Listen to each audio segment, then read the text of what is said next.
وآت ذا القربى حقه والمسکین وابن السبیل ولا تبذر تبذیرا ان المبذرین کانوا اخوان الشیاطین وکان الشیطان لربہ کفورا۔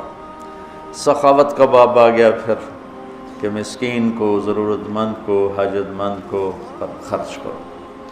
خرچ کرنا اللہ سے مانگو کہ اللہ تعالیٰ تمہیں خرچ کرنے کا حوصلہ دے، لوگوں کی خدمت۔ ایک شخص نے آ کر کہا یا رسول اللہ ارید ان اکون خیر الناس، میں چاہتا ہوں سب سے بہترین انسان بن جاؤں۔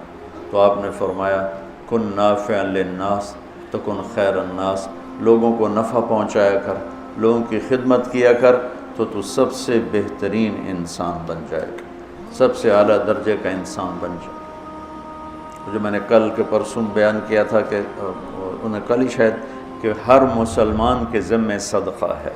یا رسول اللہ نہ ہو کا مزدوری کر کے کما کے پھر کرے، یا رسول اللہ نہ ہو کسی کی بدنی خدمت کرے، یا رسول اللہ نہ ہو کوئی بھلائی کا بول دے، یا رسول اللہ یہ بھی نہ کر سکے تو پھر کسی کو تکلیف نہ پہنچائے، یہ بھی صدقہ ہے۔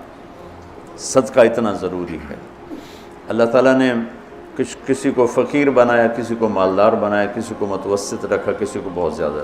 یہ اللہ نے ایک پیپر میں امتحان میں ڈال دیا کہ ہم مالدار کو اللہ تعالیٰ کا حکم ہے کہ تو غریب پہ خرچ کر۔ امام زین العابدین کا جب انتقال ہوا تو ان کے انتقال کے بعد پتہ چلا کہ 100 گھروں کی کفالت اٹھائی ہوئی تھی، 100 گھروں کی۔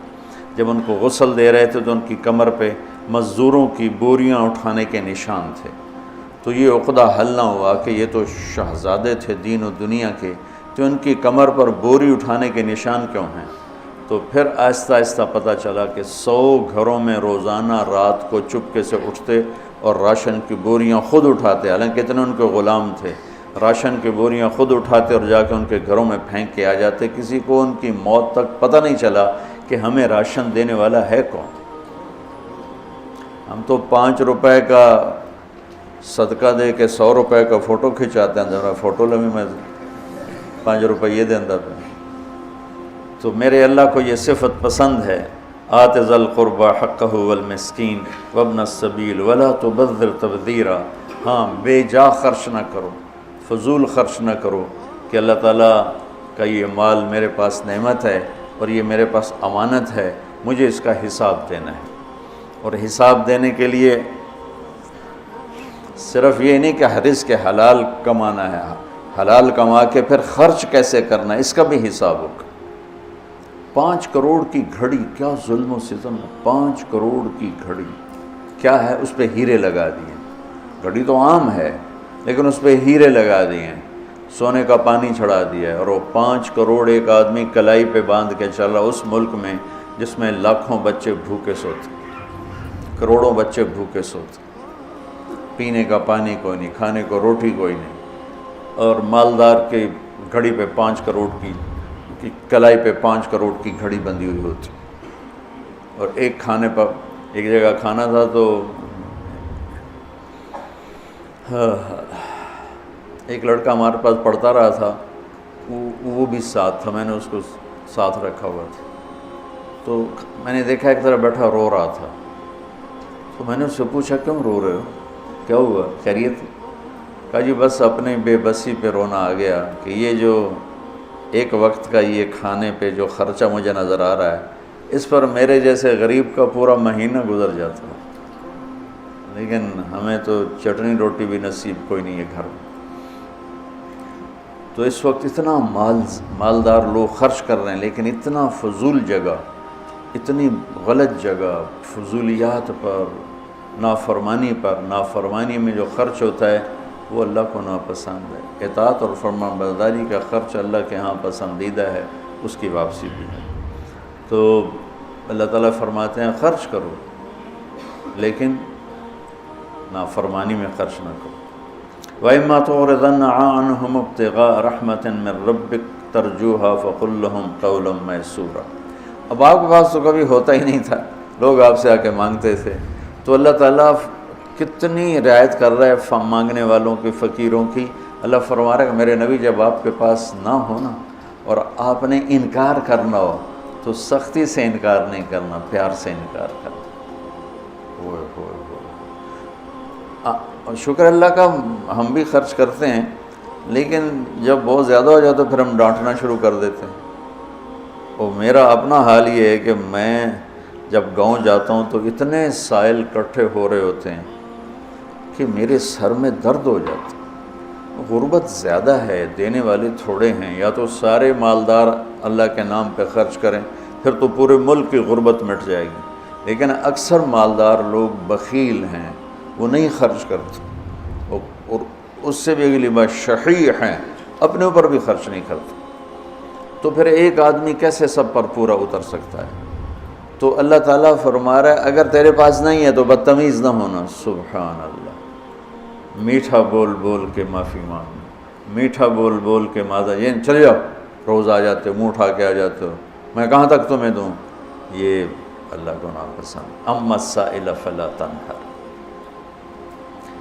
اور پھر آگے اللہ تعالیٰ نے طریقہ بتایا ہوا وَلَا تَجْعَلْ يَدَكَ مَغْلُولَةً إِلَىٰ عُنُقِكَ وَلَا تَبْسُطْهَا كُلَّ الْبَسْطِ فَتَقْعُدَ مَلُومًا مَحْسُورًا۔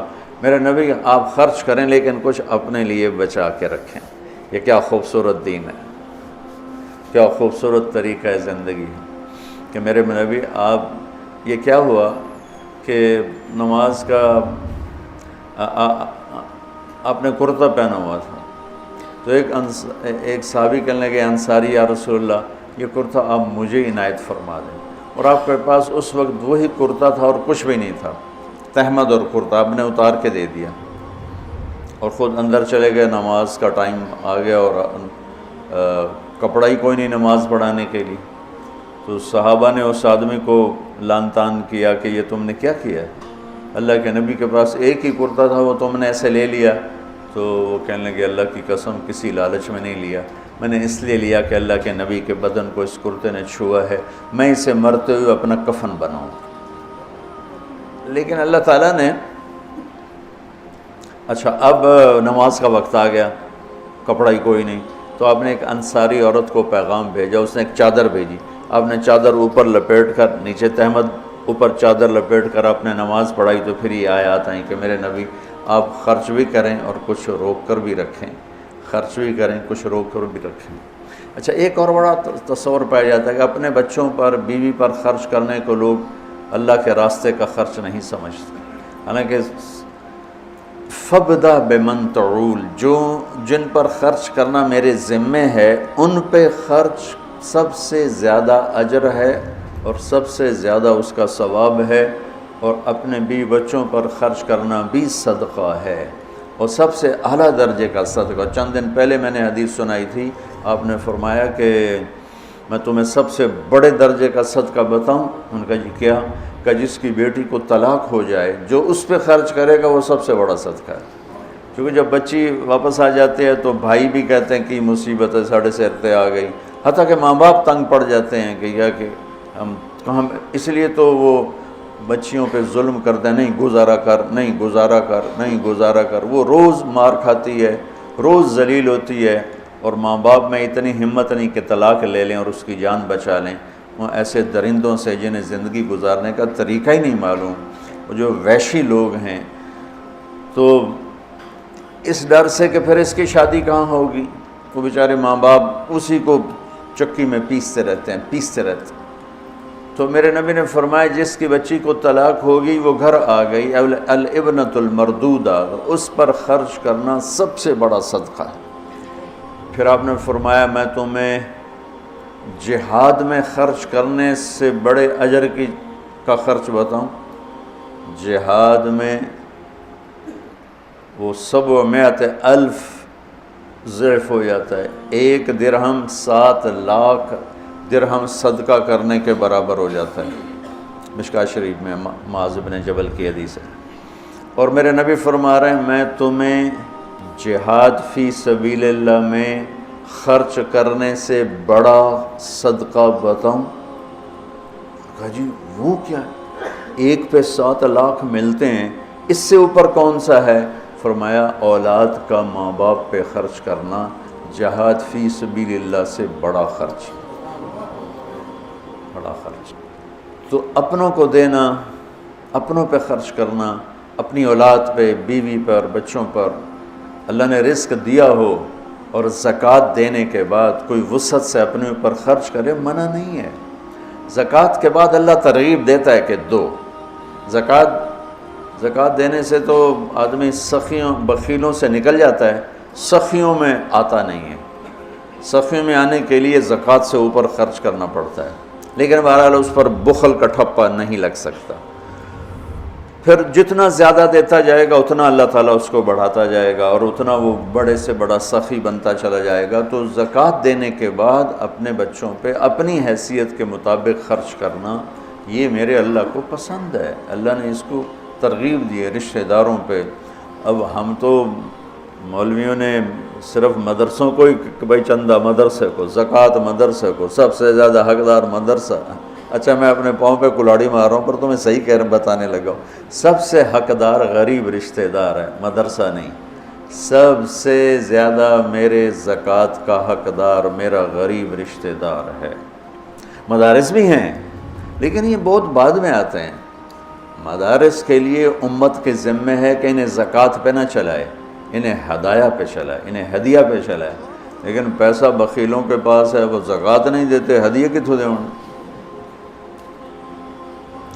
میری جو کوئی میرے من سے پوچھے تو میں کہتا ہوں مدرسوں کو زکوٰۃ نہیں دینی چاہیے، لوگوں کو مدرسوں کو ہدیہ دینا چاہیے۔